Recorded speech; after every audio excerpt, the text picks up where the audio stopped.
One more for the collection.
What can you tell me about that giant lady with the bow? She was called Skadi, Queen of the Hunt. Her father was Thiotzi, who could take the shape of any wild creature, and taught Skadi how to hunt them all. From the ribs of pack beasts, she fashioned second feet, allowing her to glide upon the snow so no animal could evade her. She became a huntress beyond compare, even to any god. Odin himself wanted her for his bride, believing she would bear him strong sons. But she spurned his affections, and for that insult, Odin vowed revenge. It was put forth that the Aesir were plagued by an eagle who would steal the precious golden apples of Idun. Not even the finest archer among the gods could bring it down. Odin knew that Skadi could not resist the temptation to prove herself superior, and so she joined the hunt. Skadi tracked the eagle as it flew where she alone could glide, and loosed an arrow from her unerring bow. When she collected her quarry, she found no eagle at all, but her own father, poor Thiotzi, slain by his own daughter. She was overcome with grief and shame, for there is nothing nature so reviles as a child who kills their parent. Skadi succumbed to her fate as winter's blanket fell, holding her father as the mountain held her in an embrace to last eternity. Well, that was sad. Aye. There aren't many happy endings for the giants, I'm afraid.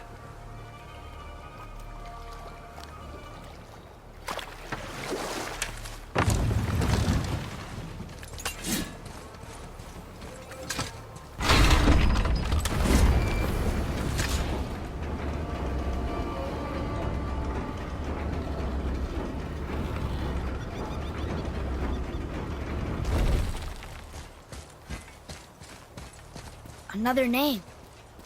Rota! Another Valkyrie. That's no coincidence. But who'd have etched them on Tyr's braziers?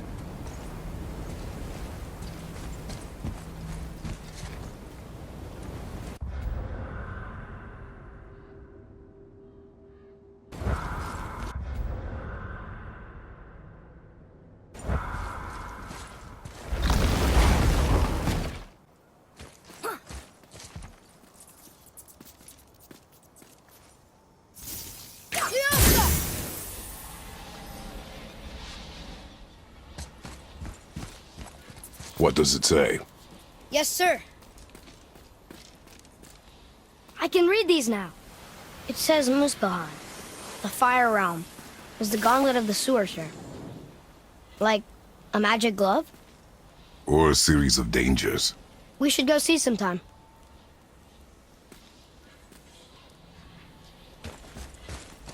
I still can't read these.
Nightmare, huh? What awful pests!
Hey, it's a fragment of a language cipher. We should look for more like this.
Look here.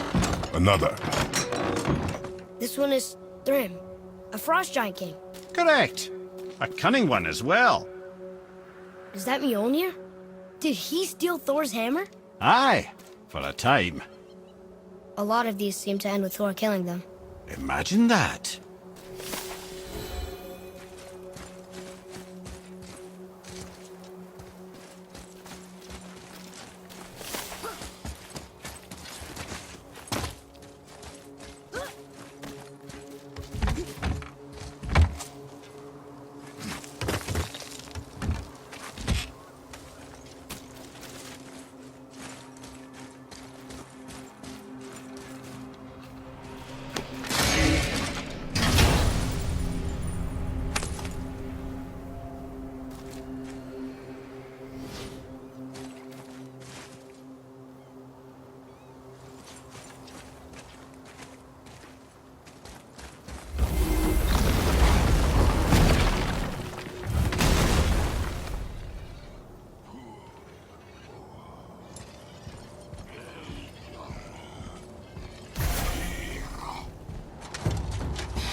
I'm ready!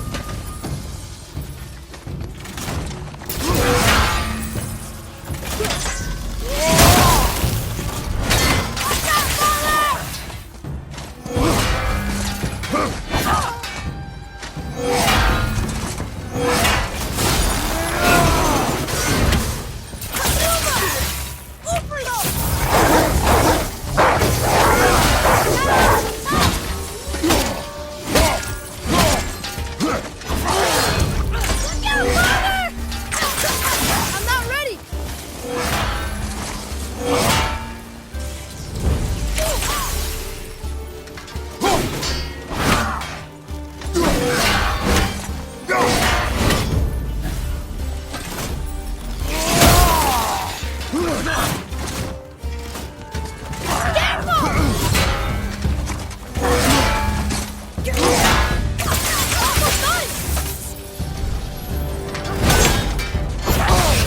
You don't look too good.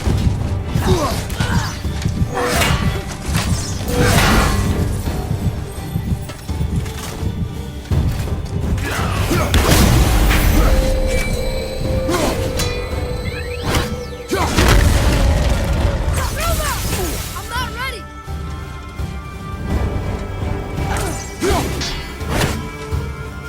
At the ready!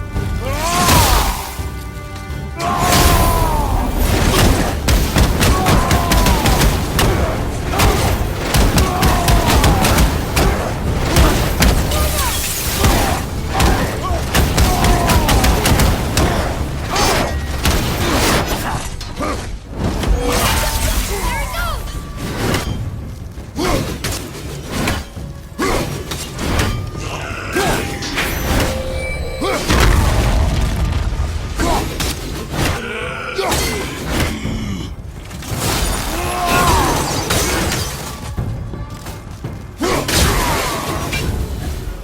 I think I'm getting better at this.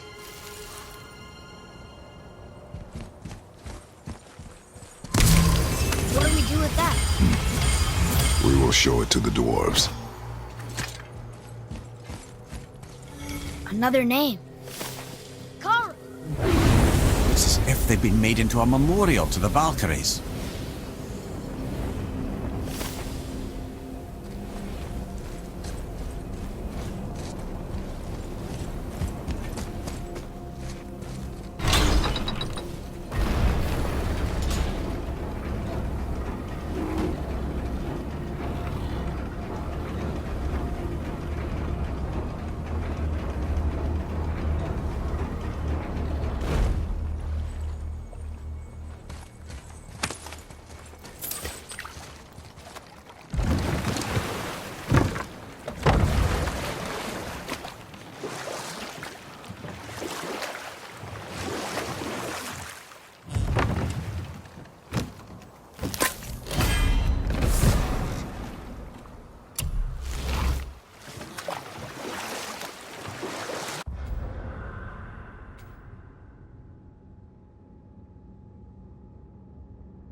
I have a question. If Ymir was the first giant, where did he come from? In the beginning, there was Ginnungagap, the Great Void. There were no realms yet, only primordial forces. There was fire and there was ice. And there in the void they met and produced Water? the mystic lifeblood of something entirely new. From this water, Ymir took form and became a being of pure creation and chaos, mother and father to all that came after. Even the Aesir? Aye. Every god, man, and beast came first from Ymir's flesh. Though it was the Aesir who thought themselves so superior that they should hold dominion over the rest of creation. It was Odin who took arms against his creator and spilled Ymir's lifeblood with his spear. A necessary evil, he would say, to bring order to the realms. From Ymir's torn flesh, Odin would fashion the realm of Midgard for his own. Called himself All-Father as if he was the creator and not the creator-destroyer. A small, covetous tyrant. Ymir? Huh? Oh, sorry, my boy. I think it best we just end it there, actually. You want a beach here?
Boy, over here.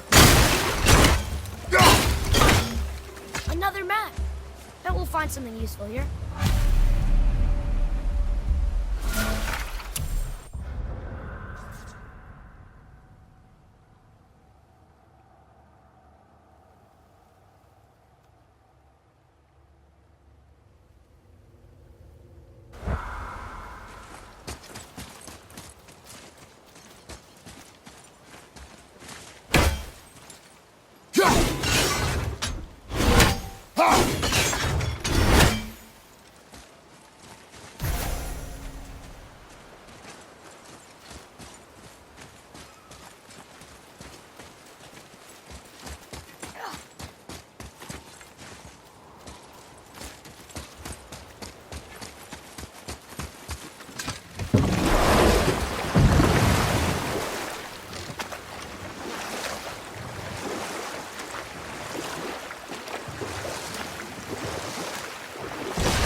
down there?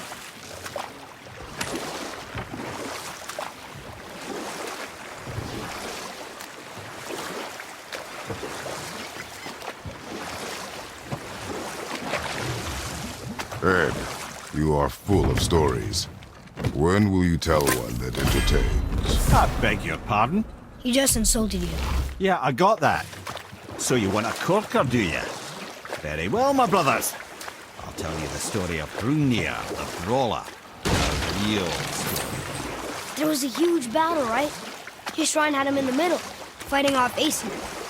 A pretty story, but no. Hrungnir, you see, was born with neither head nor heart. So the giants had to complete him with stone. He was strong, to be sure, but also a perfect simpleton. Odin met him wandering in Midgard one day. Found him so amusing, so harmless, so gullible, that he invites him back to his palace in Asgard.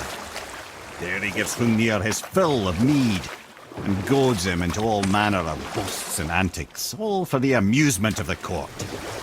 I was there.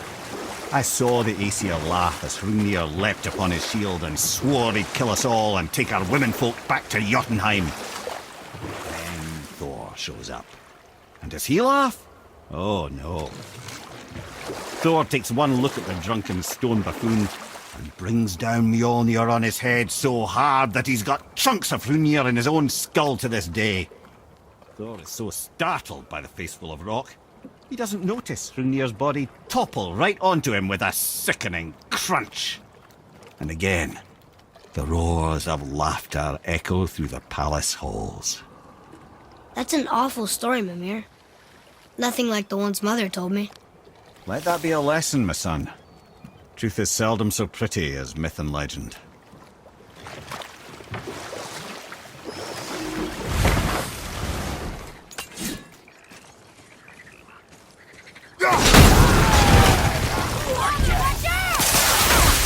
I'm not ready!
Boy, Yes, sir.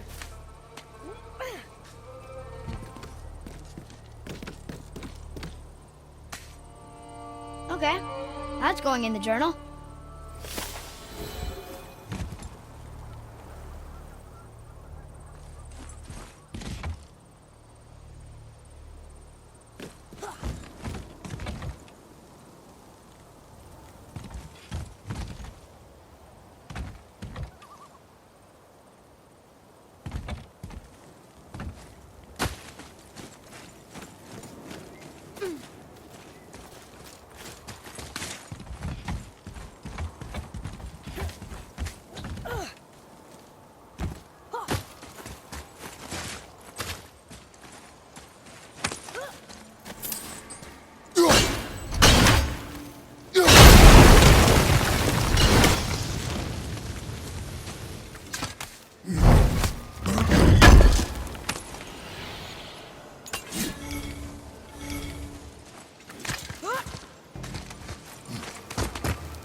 Want to see what we can trade those for?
A wolverine!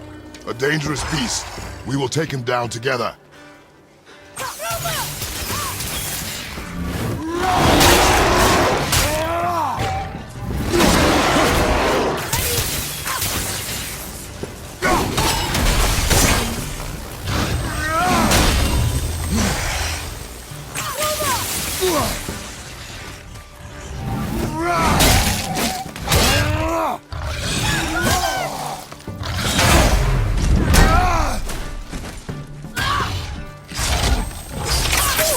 Sorry, not ready!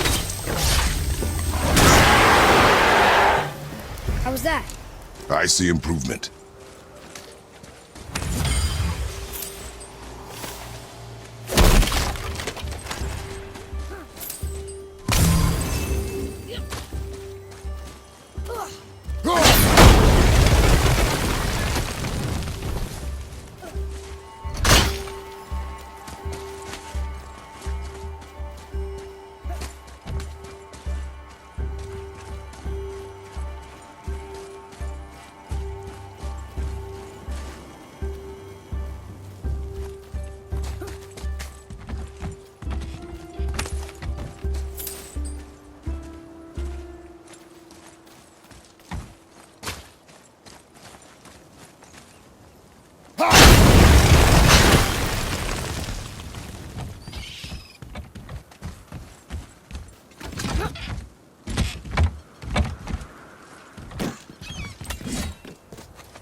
Why don't you tell us the story of the giant that stole Thor's hammer? Happily, my boy. It involves your friend Freya, too, though I don't expect it's one she'd enjoy being reminded of. The giant was called Kratos. And we'll pick this up later. Behind you! Look out!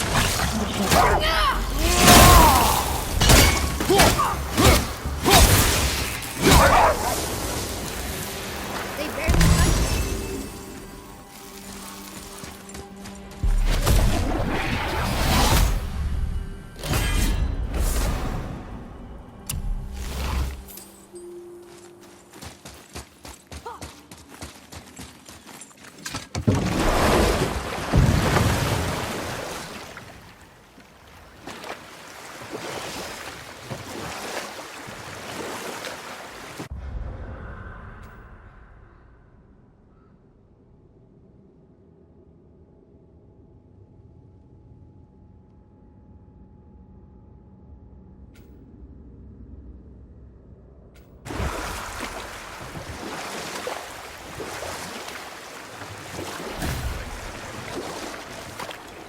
So, if you remember, I started a doozy of a story earlier.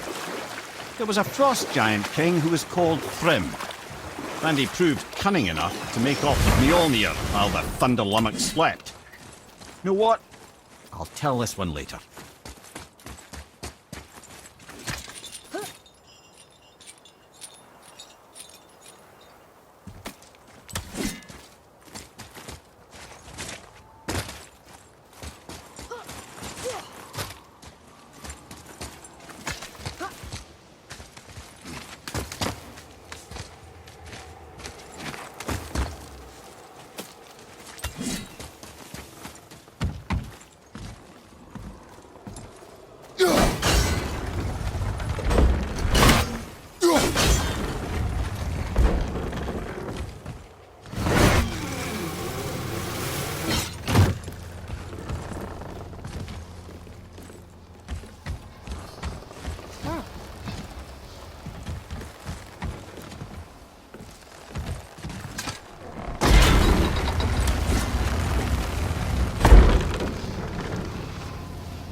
What's that down there?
Right then, we were in the middle of a story, weren't we? Thrym, the cunning frost giant king, had stolen Mjolnir while Thor slept.